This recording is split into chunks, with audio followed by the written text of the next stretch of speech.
Number 5 سورۃ المائدہ آیت number 31 تفسیر فبعث اللہ غرابا، اور اللہ نے پھر ایک کوا بھیجا۔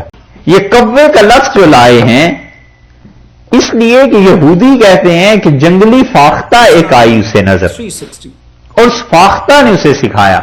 اللہ نے کوے کا لفظ بتا دیا کہ کوا آیا تھا، فاختہ نہیں آئی تھی۔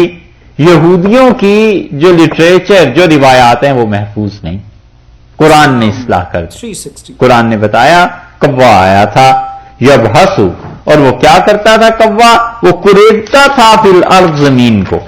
زمین کو کیوں کریدتا تھا؟ لیجوریہو، تاکہ اس کو دکھائے، کیف یواری، کیسے چھپاتے ہیں، سوءت اخی، اپنے بھائی کا عیب، اپنے بھائی کی لاش۔ اس کوے نے زمین کو کریدنا شروع کیا تاکہ اسے سکھائے کہ یوں زمین کو کریدو اور اس کی میت کو یوں تم اس میں گاڑ دو۔ لیجوریہو، اس کا مطلب ہے کہ آخر کار یہ ہوا۔ یہ لام جو ہے نا یہاں پر علت کا نہیں ہے، یعنی اس وجہ سے نہیں ہے کہ اس کا ترجمہ یوں کیا جائے کہ تاکہ، ابھی ہم نے جو کہا اس کی تشریح کر رہے ہیں۔ تاکہ کا ترجمہ جو ہے یہ لغت کے اعتبار سے تو آئے گا، لیکن حقیقت میں مراد یہ ہے لیجوریہو، اس کا انجام۔ وہ کوا آیا، یبحث فی الارض، وہ زمین کو کریدتا تھا، لیجوریہو، اس کو دکھائے کہ یہ انجام ہے، سوءت اخی، جو تم نے اپنے بھائی کی لاش ہے نا کہ کس طرح اسے چھپانا ہے، یہ ہے اس کا انجام۔ قال یا ویلتا، اب وہ بولا اور کہتا ہے ہائے افسوس۔ اب خرابی سامنے آئی نا، اس کا ہائے افسوس، ہائے خرابی، اعجزت، کیا میں مجھ سے اتنا بھی نہ ہو سکا، میں اتنا کمزور ہوں کہ ان اکون مثل ھذا الغراب، کہ میں اس کوے جیسا ہو جاتا۔ یہ ندامت جو تھی اب اس پہ غالب ہے، تو یہ جملہ اللہ نے اس کا نقل کیا ہے۔ فَأُوَارِيَ سَوْءَةَ أَخِي، اور میں چھپا لیتا اپنے بھائی کی لاش کو۔ کس طرح چھپاتا اپنے بھائی کو؟ میں اس سے بھی کیا گزرا ہو گیا ہوں، یہ جو کوا آیا۔ اس سے معلوم ہوتا ہے کہ جب آدمی گناہ کرتا ہے نا تو مت ایسی ماری جاتی ہے کہ جانوروں سے بھی گر جاتا ہے۔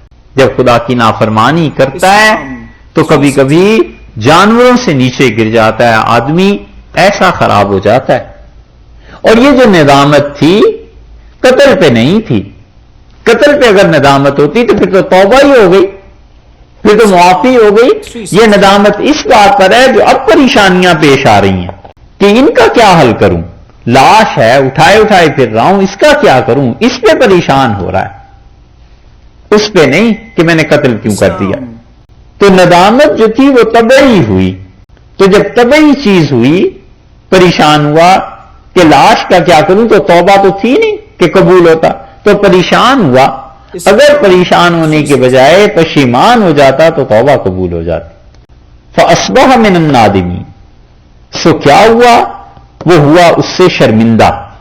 اب یہ شرمندگی ایسی تھی کہ پچھتانا تو ہوا ہے، لیکن اس پچھتانے سے کیا ہوتا تھا، چونکہ اس سے پہلے کوئی آدمی مرا نہیں تھا، معلوم ہوا نہیں، تو اس لیے یہ حرکت گناہ کی من اجل ذالک، حرام قتل سے جو چیزیں پیدا ہوتی ہیں، من اجل، اللہ نے فرمایا من اجل، اسی سبب سے، من اجل ذالک، اس سبب سے، اس وجہ سے۔